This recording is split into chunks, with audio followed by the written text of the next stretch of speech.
اعوذ باللہ من الشیطان الرجیم بسم اللہ الرحمن الرحیم اللہم صل علی محمد وآل محمد وعجل فرجہم ذالک الکتاب لا ریب فیہ ھدی للمتقین۔ خطبہ حمام میں ایک صفت متقین و ملبسہم اقتصاد اور میانہ روی امیر المومنین علیہ الصلوۃ والسلام کی تعلیم کردہ صفت مؤمن ہے۔ مولا متقیان حضرت امیر علیہ السلام فرماتے ہیں، جو شخص اپنی حد سے تجاوز کرے گا لوگوں کے نزدیک بے وزن اور بے قدر ہو جائے گا۔ صرف قرآن کافی نہیں، یعنی میانہ روی کے بارے میں قرآن مجید میں آیات کریمہ ہیں، لیکن آپ اور ہم سب جانتے ہیں کہ معارف اور علوم الہی کو سیکھنے اور ہدایت حاصل کرنے کے لیے صرف قرآن پر اکتفا کرنا کافی نہیں ہے، بلکہ اہل بیت عصمت و طہارت علیہم السلام کی طرف رجوع کرنا ضروری ہے۔ اس بات کو ثابت کرنے کے لیے بہت سے عقلی اور نقلی دلائل موجود ہیں، جن میں سے کچھ روایات میں ملتے ہیں، کچھ عقلی طور پر ہیں۔ بہرحال ہمارے اس موضوع سے ریلیٹڈ اور متعلق جو ہیں وہ ہیں کہ ائمہ اطہار کے کلام میں میانہ روی کی تشریح کس طرح کی گئی ہے۔ طہارت اور تقوی قرآن سے فائدہ اٹھانے کی شرط ہے، یعنی جب تک انسان کا دل طاہر نہ ہو، انسان کے اندر تقوی نہ ہو، تو اس وقت تک قرآن سے استفادہ مکمل طور پر نہیں کر سکتا ہے۔ ذالک الکتاب لا ریب فیہ ھدی للمتقین، صاحب تقوی افراد کے لیے ہدایت ہے۔ قرآن کریم ایک آسمانی کتاب ہے جس کو سمجھنے کے لیے طہارت نفس کی ضرورت ہے۔ قرآن مجید میں ارشاد رب العزت ہے، لا یمسہ الا المطہرون، اس کو صرف پاک لوگ ہی چھو سکتے ہیں۔ سورہ واقعہ آیت نمبر 79 میں ارشاد رب العزت ہے، اور دوسری جگہ فرماتا ہے ذالک الکتاب لا ریب فیہ ھدی للمتقین، جو کہ پہلے میں نے آیت آپ کی خدمت میں تلاوت کرنے کا شرف حاصل کیا۔ یہ کتاب جس میں کوئی شک نہیں متقین کے لیے ہدایت ہے۔ سورہ بقرہ آیت نمبر 2۔ تفسیر نمونہ میں اس آیت کے تحت لکھا ہے، کم از کم پاکیزگی جو حقیقت جوئی کی روح ہے، یعنی حقیقتوں کو پانے کی روح ہے، پاکیزگی قرآن کے کم از کم مفاہیم کو سمجھنے کے لیے ضروری ہے، اور جتنی زیادہ پاکیزگی اور تقدس ہوگا انسان قرآن کے مفاہیم اور اس کے مضامین کو اتنا ہی بہتر سمجھ پائے گا۔ آیت تطہیر صرف اہل بیت علیہم السلام کے لیے، لہذا جو لوگ سب سے زیادہ پاک ہیں وہ قرآن کریم کی آیات سے زیادہ فائدہ اٹھاتے ہیں۔ اسی لیے ائمہ اطہار علیہم السلام قرآن کریم اور آیات الہی کے سب سے بڑے عالم ہیں، کیونکہ شیعہ اور سنی دونوں کے نزدیک آیت تطہیر انما یرید اللہ لیذھب عنکم الرجس اہل البیت ویطہرکم تطہیرا صرف انہی ذوات مقدسہ کے لیے نازل ہوئی ہے۔ قرآن اور اطرت ہدایت کا ذریعہ ہیں۔ رسول اکرم نے ارشاد فرمایا، میں تمہارے درمیان دو گراں قدر چیزیں چھوڑے جا رہا ہوں، انی تارک فیکم الثقلین کتاب اللہ وعطرتی اہل بیتی ما ان تمسکتم بہما لن تضلوا بعدی ابدا۔ ایک کتاب اللہ، دوسری میری عطرت، میرے اہل بیت، جب تک تم ان دونوں کو تھامے رہو گے ہرگز گمراہ نہیں ہونے پاؤ گے۔ یہ حدیث جو حدیث ثقلین کے نام سے مشہور ہے، شیعہ اور سنی دونوں کے نزدیک متفق علیہ ہے۔ قرآن بغیر معلم اور مفسر کے گمراہی کا سبب بنتا ہے۔ قرآن کریم کے ساتھ ساتھ اس کے باطن اور متشابہات کو سمجھنے کے لیے ایک معلم کی ضرورت ہے، جو ہر دور میں موجود ہو تاکہ لوگ اس کی طرف رجوع کر سکیں۔ قرآن کریم میں ارشاد رب العزت ہے هو الذی انزل علیک الکتاب منہ آیات محکمات ہن ام الکتاب واخر متشابہات، وہی ہے جس نے تم پر یہ کتاب نازل کی جس میں محکم آیات ہیں جو کتاب کی بنیاد ہیں اور دوسری متشابہات ہیں۔ سورہ آل عمران آیت نمبر 7 میں۔ ائمہ اطہار علیہ السلام ہی وہ راسخون فی العلم ہیں جو قرآن کی تفسیر کما حق کو جانتے ہیں۔ اقتصاد اور میانہ روی کے بارے میں متقین کی دوسری صفت اقتصاد ہے اور میانہ روی ہے۔ امام علی علیہ السلام فرماتے ہیں وَمَلْبَسُهُمُ الاقتصاد، ان کا لباس میانہ روی پر ہوتا ہے۔ اقتصاد کا مطلب میانہ روی اور اعتدال ہے۔ یہ صرف لباس تک محدود نہیں بلکہ ان زندگی کے تمام شعبوں میں اعتدال کو شامل ہے۔ قرآن کریم میں ارشاد باری تعالیٰ ہوتا ہے وَكَذَلِكَ جَعَلْنَاكُمْ أُمَّةً وَسَطًا، اور اسی طرح ہم نے تمہیں ایک میانہ رو امت بنایا ہے۔ اللہ تعالیٰ نے نماز میں بھی میانہ روی کا حکم دیا ہے۔ لا تجہر بصلاتک ولا تخافت بہا، نماز کو نہ بلند آواز سے پڑھو اور نہ ہی بہت آہستہ، یعنی میانہ روی اختیار کرو۔ اسی طرح انفاق میں بھی میانہ روی کا حکم دیا گیا ہے، خرچ کرنا اللہ کی راہ میں۔ ولا تجعل یدک مغلولۃ الی عنقک ولا تبسطها کل البسط، اپنے ہاتھ کو اپنی گردن سے باندھ کر نہ رکھو اور نہ ہی اسے پوری طرح کھول دو۔ اس کا خلاصہ یہ ہے کہ اللہ نے ہر معاملے میں اعتدال اور میانہ روی کی تلقین کی ہے، چاہے وہ نماز ہو، انفاق ہو یا روزمرہ کی زندگی کے دیگر معاملات ہوں۔ یعنی بسا اوقات ہم کہتے ہیں کہ دینے والا تو اللہ ہے، بس خرچ کرو، جتنا خرچ کرتے ہو کرتے جاؤ کرتے جاؤ کرتے جاؤ۔ نہیں، ایسا نہیں ہے۔ انسان کماتا ہے تو اس کو سمجھ کے ساتھ خرچ کرنا چاہیے، نہ کنجوسی کرنی چاہیے، نہ بخل کرنا چاہیے اور نہ ہی اسراف کرنا چاہیے، بلکہ میانہ روی کے ساتھ چلنا چاہیے۔ معال من اقتصد، امیر کائنات نہج البلاغہ کے کلمات کثار میں ارشاد فرماتے ہیں معال من اقتصد، جو میانہ روی اختیار کرتا ہے وہ کبھی فقیر نہیں ہوتا ہے، وہ تنگ دست نہیں ہوتا ہے۔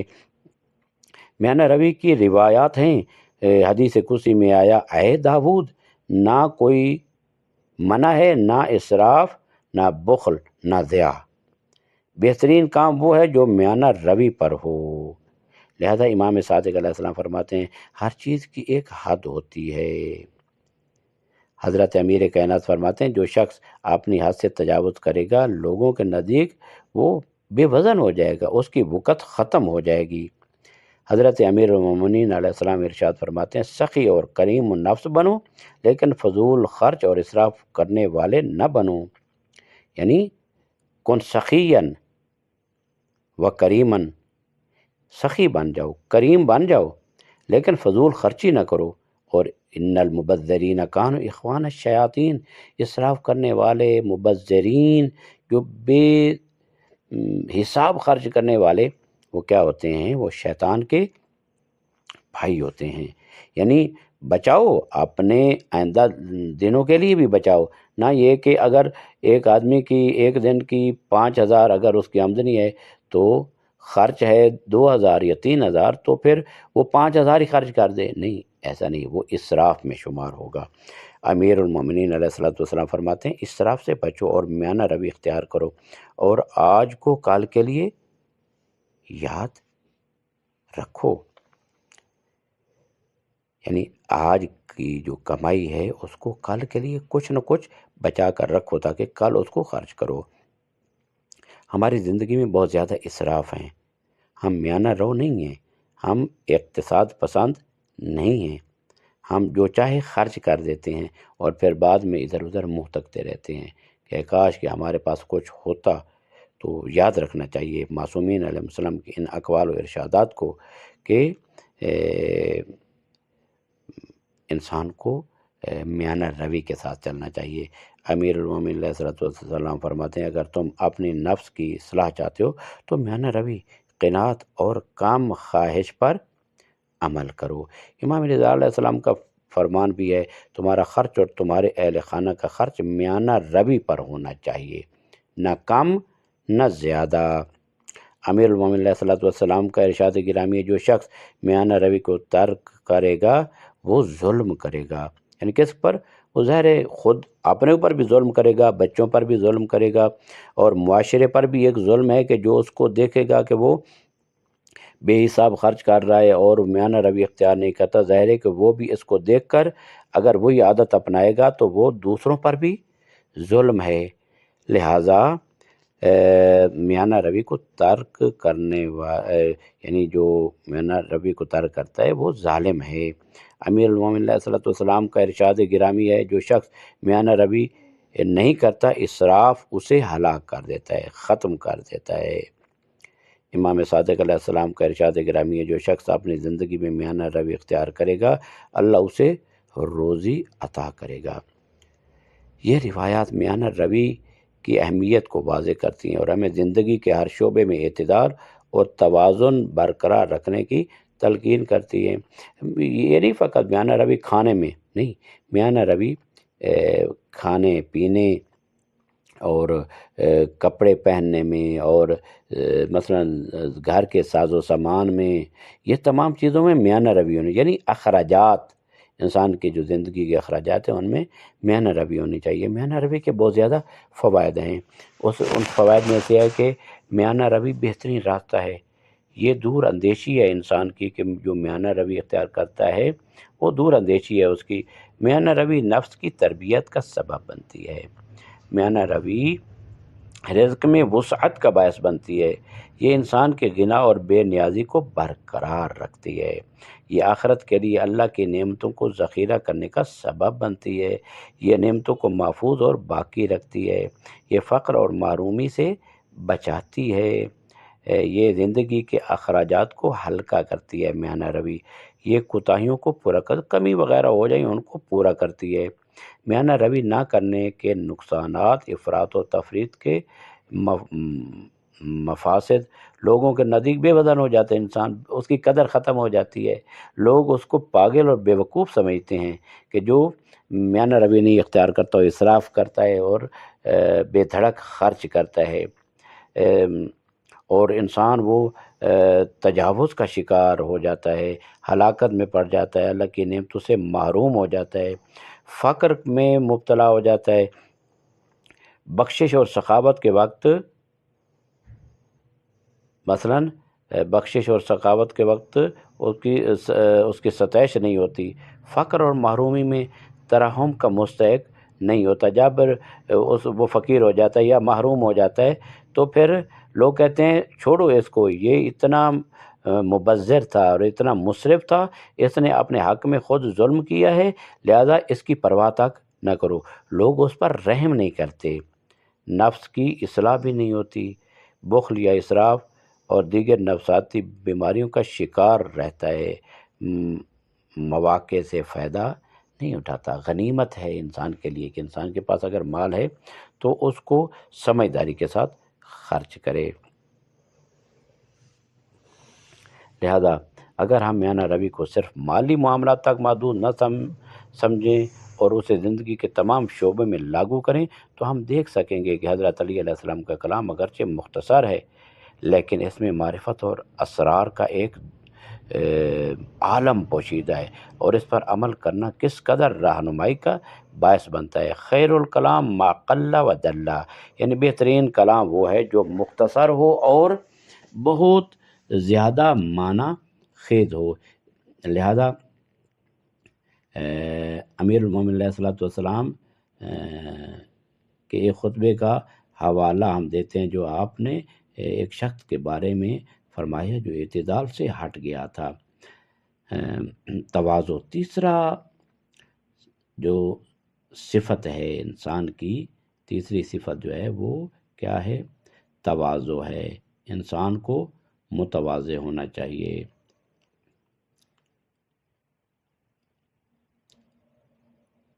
تواضع کا مطلب ہے کہ انسان اپنے آپ کو دوسروں کے سامنے کمتر سمجھے اور فروتنی اختیار کرے۔ قرآن مجید میں تواضع کے بارے میں بہت سی آیات ہیں جو اس کی اہمیت کو واضح کرتی ہیں۔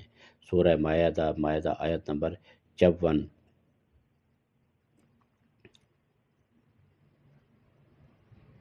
جو لوگ ایمان لائے، اگر تم میں سے کوئی اپنے دین سے پھر جائے تو اللہ ایسے لوگوں کے لیے آئے گا جو اس سے محبت کرتے ہیں، یعنی لائے گا ان کو جو ان سے محبت کرتے ہیں، اور اس سے محبت کرتے ہیں جو مومنوں کے سامنے نرمی کرتے ہیں اور کافروں کے سامنے سخت ہیں۔ سورہ حجر آیت نمبر 88۔ اپنی آنکھیں ان چیزوں کی طرف نہ بڑھاؤ جو ہم نے ان کے گروہوں کو دی ہیں، اور ان پر غم نہ کرو، اور مومنوں کے لیے اپنے پر تواضع کے ساتھ جھکاؤ، یعنی اپنے پر جو ہیں وہ مومنوں کے سامنے تواضع کے لیے جھکا دو۔ لہذا بہت سی آیات ہے، سورہ اسراء آیت نمبر 24 ہے، اور اپنے والدین کے سامنے تواضع کے ساتھ جھک جاؤ اور کہو اے میرے رب ان پر رحم فرما جیسا کہ انہوں نے مجھے بچپن میں پالا۔ سورہ فرقان آیت نمبر 63۔ اور رحمان کے بندے وہ ہیں جو زمین پر نرمی کے ساتھ چلتے ہیں، اور جب جاہل ان سے بات کرتے ہیں تو وہ سلام کہہ دیتے ہیں، ٹھیک ہے جاؤ جی سلام، یعنی ایک اصطلاح ہے کہ یعنی کسی کے ساتھ زیادہ بات نہ کرنی ہو تو وہ کہتے ہیں سلام، ٹھیک ہے جی جاؤ۔ سورہ شعراء اور آیت نمبر اس کی 215۔ اور اپنے پر ان مومنوں کے لیے جھکاؤ جو تمہارے پیروکار ہیں، یعنی جو اپنی پر سے مراد جو ہیں اپنی طبیعت کو، اپنے نفس کو، اصل میں یہ ہوتا ہے کہ ان کے سامنے متواضع کرو۔ سورہ قصص آیت نمبر 83۔ یہ آخرت کا گھر ہے، ہم نے ان لوگوں کے لیے بنایا جو زمین میں برتری اور فساد کا ارادہ نہیں رکھتے، اور انجام متقین کے لیے ہے۔ تکبر، تواضع کے برعکس صفت تکبر ہے۔ قرآن مجید میں تکبر کی مذمت کی گئی اور متکبرین کے لیے سخت وعیدیں بیان کی گئی۔ سورہ غافر آیت نمبر 35 میں جو اللہ کی آیات میں بغیر کسی دلیل کے جھگڑتے ہیں، اللہ اور ایمان والوں کے نزدیک بہت ناپسندیدہ ہے۔ سورہ نحل آیت نمبر 23۔ بے شک اللہ جانتا ہے جو لوگ جو چھپاتے ہیں اور جو ظاہر کرتے ہیں، وہ متکبرین کو پسند نہیں کرتا ہے۔ تکبر جو ہے وہ پہلا گناہ ہے۔ ابلیس نے اللہ کے حکم کے باوجود آدم کو سجدہ کرنے سے انکار کیا اور تکبر کیا، جس کی وجہ سے وہ اللہ کے قرب سے محروم ہو گیا۔ قرآن مجید میں اس واقعہ کو بیان کیا گیا ہے۔ سورہ بقرہ آیت نمبر 34۔ اور جب ہم نے فرشتوں سے کہا آدم کو سجدہ کرو تو سب نے سجدہ کیا سوائے ابلیس کے، اس نے انکار کیا اور تکبر کیا اور کافروں میں سے ہو گیا۔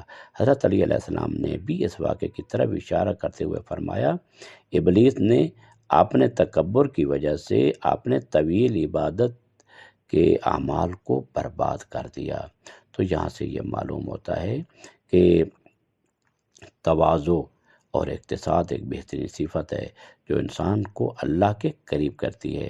جب انسان متکبر یعنی جبکہ تکبر انسان کو اللہ سے دور کر دیتا ہے، لہذا تکبر شیطان نے کیا اور ابلیس بن گیا۔ تکبر عزازیل را خوار کرد، در زندان لعنت گرفتار کرد۔ یہی تکبر تھا جس نے عزازیل کو برباد کر دیا، گرفتار کر دیا اور لعنت کا طوق پہنا دیا قیامت تک کے لیے۔ فخرج منا فإنک رجیم ان علیک لعنتی الی یوم یبعثون۔ تو یہ تکبر بہت بڑی لعنت ہے، ہمیں اس سے بچنا چاہیے اور اقتصاد اور میانہ روی کو اپنا شیوا بنانا چاہیے، کیونکہ جو بھی صفات رذیلہ ہیں ان کا منبع شیطان ہے، ان کا منبع شیطان ہے۔ یہ شیطان کہتا ہے، نفس کو یہ تلقین کرتا رہتا ہے کہ ٹھیک ہے اور مل جائے گا، اس کو خرچ کرو۔ جب وہ خرچ کرتا ہے اور پھر وہ مفلس اور نادار ہو جاتا ہے تو پھر ادھر ادھر دیکھتا ہے، اس سے کیا ہوتا ہے، اس انسان کی قدر معاشرے میں ختم ہو جاتی ہے، لوگ اسے بری نگاہوں سے دیکھتے ہیں، اس کے فقر کی صورت میں بھی اس کا ساتھ نہیں دیتے۔ وہ کہتے ہیں کہ خود اس نے اپنی دولت کو لٹایا، اور اس نے یعنی ہماری زبان میں کہا جاتا ہے کہ اس نے عیاشی کی، اس نے اپنا پیسہ اپنا مال جو ہے وہ لٹا دیا۔ بعض لوگ ہیں کہ جو مثلاً زمینوں کے مالک ہیں، بعض جو ہیں وہ جائیدادوں کے مالک ہیں، وہ کیا کرتے ہیں، ان کو بیچ بیچ کر کھاتے رہتے ہیں۔ یہ نہیں سمجھتے کہ یہ ہماری زندگی کا آگے جو ہے یعنی اقتصاد یہی ہے، اور ہم نے اس کو اچھے طریقے سے خرچ کرنا ہے۔ نہیں، زمین بیچی اور کھانا شروع کر دیا، تو جب زمین بکی اس کے بعد اس کا پیسہ چند مہینوں میں ختم ہو گیا۔ اب اس کے بعد انہوں نے کیا کرنا شروع کر دیا، قرض لینا شروع کر دیا، قرض، اور پھر اس کے بعد اس پر سود اور ربا۔ اور جب ظاہر ہے کہ انسان جو ہے عادی بن چکا ہے کہ وہ زیادہ خرچ کرے، اسراف کا عادی ہے، جب وہ پیسہ نہیں تو پھر اب اس کو پیسہ چاہیے، اور نہ اب زمین رہی، نہ جائیداد رہی، نہ کوئی چیز رہی۔ اب اس کے بعد کیا ہو گیا، معاشرے میں کیا، وہاں سے سود لے گا، سود پر پیسے لے گا۔ جب مثلا 5,000 پر 1,000 یا 2,000 دے، کہاں سے دے گا، اس کی کمائی تو ہے نہیں، تو اب کہاں سے دے گا؟ اب اس کے اوپر قرض سے قرض چڑھتے جائیں گے، اور پھر وہ قرضوں کے تلے دب جائے گا۔ جب قرضوں کے تلے دب جائے گا تو معاشرے میں اس کی قدر بھی ختم ہو جائے گی، اور لوگ مجبور ہو جائیں گے، اس کو مارنے پیٹنے پر مجبور ہو جائیں گے، اس کو جیل میں بند کرانے پر مجبور ہو جائیں گے، یعنی معاشرے میں فساد برپا ہو جائے گا۔ یہ کس کی تلقین کردہ چیز ہے؟ یہ شیطان ہے جو انسان کے نفس میں یہ القاء کرتا ہے، ڈالتا ہے کہ کھاؤ کھاؤ، کوئی بات نہیں، کل کا خدا ذمہ دار۔ خدا تو ذمہ دار ہے، لیکن خدا جو ذمہ دار ہے اسی نے کہا ہے کہ یہ میں دے رہا ہوں، آج یہ کھانا ہے، کل کے لیے یہ بچانا ہے۔ تو خداوند متعال کی درگاہ میں دعا ہے خدا ذوالجلال ہمیں میانہ روی اختیار کرنے کی توفیق عطا فرمائے، اور اسراف و تبذیر سے بچنے کی توفیق عطا فرمائے۔ نہ ہمیں کنجوس بنائے، نہ ہمیں بخیل بنائے، بلکہ ہم سخی بھی ہوں، کریم بھی ہوں، لیکن لا تبذر ولا تسرف، یعنی نہ تبذیر کا شکار ہوں اور نہ اسراف کا شکار ہوں۔ خداوند متعال ہم سب کو اچھے کاموں کی توفیق عطا فرمائے۔ وصلی اللہ علی محمد وآلہ الطیبین الطاہرین المعصومین۔